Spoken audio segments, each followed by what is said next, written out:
Hello दोस्तों, स्वागत है आपका जूलॉजी के डे 5 के साथ में 50 के करीब ऑब्जेक्टिव लेके आए हैं। 4 से 5 दिनों के अंदर ये सीरीज पूरी खत्म करने वाले हैं। तो जिन बच्चों के 10 मई से पेपर हैं, बिल्कुल भी टेंशन ना लें। सारी पीडीएफ आपको टेलीग्राम BDKDN BSc चैनल पर बिल्कुल फ्री में मिल रही है मेरे भाई। चलिए बिल्कुल भी टाइम को खराब नहीं करते हैं, शुरू करते हैं सर जी इस वीडियो को। आज अपना जूलॉजी का डे 5 प्लेलिस्ट बिल्कुल फ्री में डिस्क्रिप्शन में डाल देंगे। नहीं देखा है तो पूरी प्लेलिस्ट देख डालो, जाके मल्टीपल चॉइस पेपर है तो दे आओ जाके भाई, ठीक है। पहला क्वेश्चन क्या है सर जी? पहला क्वेश्चन है what is the end product, यानी लास्ट में क्या प्रोडक्ट बनेगा ऑफ ग्लिसरॉल ब्रेकडाउन। जब ग्लिसरॉल टूटता है तो लास्ट में क्या प्रोडक्ट बनता है? सभी को पता है ग्लिसरॉल का फार्मूला क्या होता है, CH2OH single bond CHOH single bond CH2OH मेरे भाई, ठीक है। ये ग्लिसरॉल का फार्मूला होता है। तो जब ग्लिसरॉल टूटेगा तो एंड प्रोडक्ट क्या होगा ये आपको बताना है। तो एंड प्रोडक्ट होगा डाई हाइड्रोक्सी एसीटोन फास्फेट। बोलो मेरे साथ में, बोलो डाई हाइड्रोक्सी एसीटोन फास्फेट होगा मेरे भाई, ठीक है। हम हमेशा कहते हैं शॉर्ट नोट्स बनाओ, ग्लिसरॉल ब्रेकडाउन ऊपर लिखा है, एरो के बाद में लिख दिया डाई हाइड्रोक्सी एसीटोन फास्फेट। जैसे आपने ये देख लिया पेपर में, अगर ये आएगा आपको यार ये तो वही है, फटाफट से टिक लगाओ फास्फेट वाले पे, ठीक है sir ji. Which of the following are saturated fatty acid. Saturated आप समझते होगे संतृप्त वाले, जिनकी सारी बैलेंसी कंप्लीट होती है। कौन से सैचुरेटेड फैटी एसिड्स होते हैं भैया?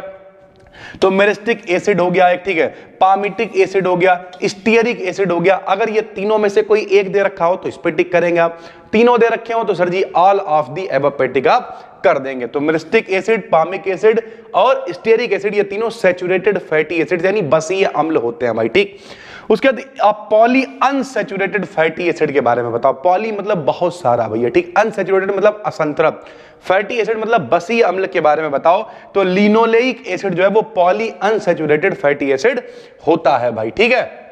अगला, विच of the following is non essential fatty acid, यानी जो हमारी बॉडी के लिए आवश्यक नहीं है, नॉन इसेंशियल फैटी एसिड है वो कौन सा है? स्टीयरिक एसिड एक नॉन इसेंशियल फैटी एसिड होता है। ग्लाइकोलिसिस क्या होता है भैया? ग्लाइकोलिसिस में किसका कन्वर्जन होता है? तो ग्लूकोज टू पायरूबिक एसिड, यानी जब कभी ग्लूकोज पायरूबिक एसिड में कन्वर्ट हो जाता है उस रिएक्शन को हम लोग ग्लाइकोलिसिस कहते हैं। Net gain of ATP during glycolysis, जब ग्लाइकोलिसिस की रिएक्शन होती है तो कितने एटीपी हमें प्राप्त होते हैं, कितना गेन होता है एटीपी का?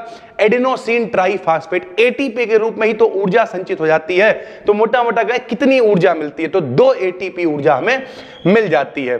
The reaction of glycolysis occurs in, जो ग्लाइकोलिसिस की रिएक्शंस होती है वो कहां पे होती है? मोस्ट इंपॉर्टेंट है ये वाला भाई, कि ग्लाइकोलिसिस की रिएक्शन कहां होती है? तो ग्लाइकोलिसिस की रिएक्शन होती है साइटोप्लाज्म में। कहां होती है? साइटोप्लाज्म में। उसके बाद deficiency of vitamin A causes, यानी विटामिन ए की कमी से कौन सा रोग हो जाता है? तो जेरोप्थेल्मिया है, लॉस ऑफ विजन है, नाइट ब्लाइंडनेस है, जिसे हम लोग रतौंधी कह देते हैं। सरल भाषा में कहें तो भैया आंखों की जो रोशनी है वो कमजोर हो जाती है, रात में खास करके नहीं दिखाई देता है। विटामिन ए का सबसे अच्छा स्रोत क्या है? तो गाजर सबसे अच्छा सोर्स होता है। ये भी विकल्प में पूछा जाता है, अभी आगे मिल जाएगा भाई, ठीक है। क्रेब्स साइकिल जो है वो किसके लिए इंपॉर्टेंट है? तो प्रोड्यूसिंग एटीपी थ्रू फास्फोरिलेशन, यानी कुल मिला के फास्फीकरण से जब हम लोगों को बनाना होता है एटीपी तो हम लोग क्रेब्स साइकिल का इस्तेमाल करते हैं। The immediate source of bio energy in animals, यानी जो हम लोग कौन है? एनिमल है भैया। तो एनिमल्स के अंदर जो है एनर्जी का सोर्स क्या है? तो भैया सभी को पता है एटीपी के रूप में ऊर्जा जो है वो संचित होती है। तो एटीपी जो है वो इमीडिएट सोर्स एनर्जी का है भाई, ठीक है। The range of daily expenditure of energy for women, एक जो औरत है यानी वुमेन है उसे डेली कम से कम कितनी एनर्जी चाहिए भैया चलते रहने के लिए? तो 1700 से 2900 के करीब किलो कैलोरी पर डे चाहिए एक वुमेन को भाई, ठीक। अगला क्या है सर जी? अगला है which of the following fruits are eaten as vegetable, कौन से ऐसे फल है जो सब्जी की तरह खाए जाते हैं? तो भैया टोमेटो टमाटर हो गया, पंपकिन कद्दू हो गया, एग प्लांट हो गया सर जी, ठीक है। ये सारे के सारे फल हैं, सब्जी की तरह खाए जाते हैं। ब्रोकली क्या है? तो ब्रोकली भैया क्या है? एक तरीके की इनफ्लोरेसेंस वेजिटेबल है, यानी इसमें फ्लोरेसेंस नहीं होता है, ये इनफ्लोरेसेंस वेजिटेबल है। Which of the following is a root vegetable, कौन सा वाला वेजिटेबल जो है वो रूट है, मतलब जड़ है भैया सरल भाषा में? तो गाजर है, मूली है, ये सब जड़ वाले ही होते हैं, सभी को पता होना चाहिए। Glucose is finally broken down to CO2 and H2O, यानी ग्लूकोज CO2 और H2O में टूट जाता है। कब टूटता है? माइटोकॉन्ड्रिया में टूट जाता है भाई, ठीक है। एटीपी को किसने खोजा भाई? तो एटीपी को लोमान है इसका LOH मतलब लो MN, तो लोमान ने एटीपी के बारे में खोज करी। ट्राई कार्बोक्सिलिक एसिड साइकिल जो है उसे किसने खोजा? तो भैया क्रेब्स और हेंसलिट ने खोजा। किसने? क्रेब्स और हेंसलिट ने। Conversion of glucose into glycogen, glucose को जब ग्लाइकोजन में कन्वर्ट कर देते हैं तो उसे क्या कहते हैं? उसे ग्लाइकोजेनेसिस कहते हैं। भैया नाम याद रखना, ग्लूकोज को ग्लाइकोजन में कन्वर्ट करते हैं तो ग्लाइकोजेनेसिस कहलाता है वो, ठीक है। Glucose provides energy mainly through, glucose किसके जरिए एनर्जी प्रोवाइड करता है? तो क्रेब्स साइकिल के जरिए, सीधी सी बात है। The Krebs cycle is also known as, इसे और किस नाम से जानते हैं? तो सिट्रिक एसिड साइकिल भी इसे कहते हैं भाई। The efficiency of glucose metabolism is, यानी जो ग्लूकोज मेटाबॉलिज्म है उसकी जो इफिशियंसी यानी दक्षता है, दक्षता का मतलब काम करने की क्षमता, वो कितनी होती है? तो लगभग 44% के करीब दक्षता होती है ग्लूकोज मेटाबॉलिज्म की।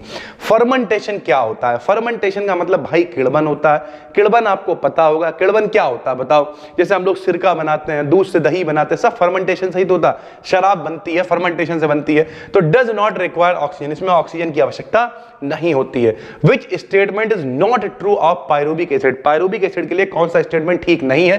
तो इट इज अ प्रोटीन, ये प्रोटीन नहीं होता भाई, ठीक। The Krebs cycle takes place in the mitochondria, तो क्रेब्स साइकिल कहां होता है? तो ये भी माइटोकॉन्ड्रिया के अंदर ही होता है। ऑक्सीडेशन एंड रिडक्शन, ऑक्सीकरण और अपचयन होते हैं तो ऑलवेज अकर टुगेदर, एक साथ साथ होते हैं। इसी को हम लोग क्या कह देते हैं? रेडॉक्स रिएक्शन कह देते हैं। जब भी कभी ऑक्सीकरण और अपचयन एक साथ होते हैं तो हम लोग उसे रेडॉक्स अभिक्रिया कहते हैं। Which of the following is a phosphagen, कौन फास्फाजेन है? तो भैया फास्फोरिक क्रिएटिन जो है वो एक फास्फाजेन होता है। फास्फोक्रिएटिन, देखो टुकड़ों में पढ़ लिया करो, नाम कठिन हुआ करे। देखो हमारा मेन सब्जेक्ट सभी को पता होना चाहिए, फिजिक्स और केमिस्ट्री है। सर जी फिर जूलॉजी आप क्यों बनाते हैं? भैया जब दूर कहीं गांव में बैठा हुआ बच्चा या कोई लड़की कहती है कि सर जी आपकी वजह से हम पढ़ पा रहे हैं, पेपर दे पा रहे हैं, तो हम कहते हैं चलो ठीक है यार, तो टुकड़ों में तोड़ के पढ़ लिया करो। फास्फोक्रिएटिन, सीधी सी बात है भाई, ठीक।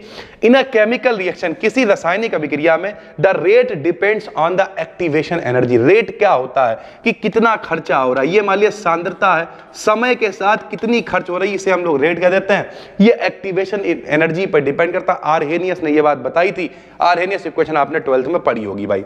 विच of the following is steroid, कौन सा स्टेरॉइड है?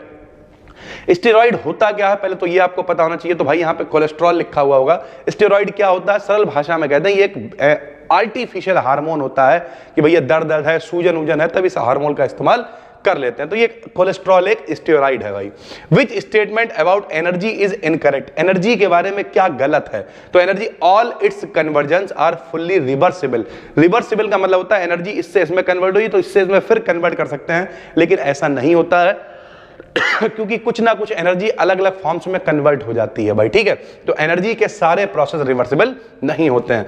Which of the following statements is not correct, कौन सा सही नहीं है? तो entropy tends always to minimum, यानी एंट्रोपी मतलब समझते हो अव्यवस्था, अव्यवस्था हमेशा कम से कम होने की कोशिश करती है। नहीं सर जी, अव्यवस्था अगर बिगड़नी शुरू हुई तो वो बढ़ती जाएगी।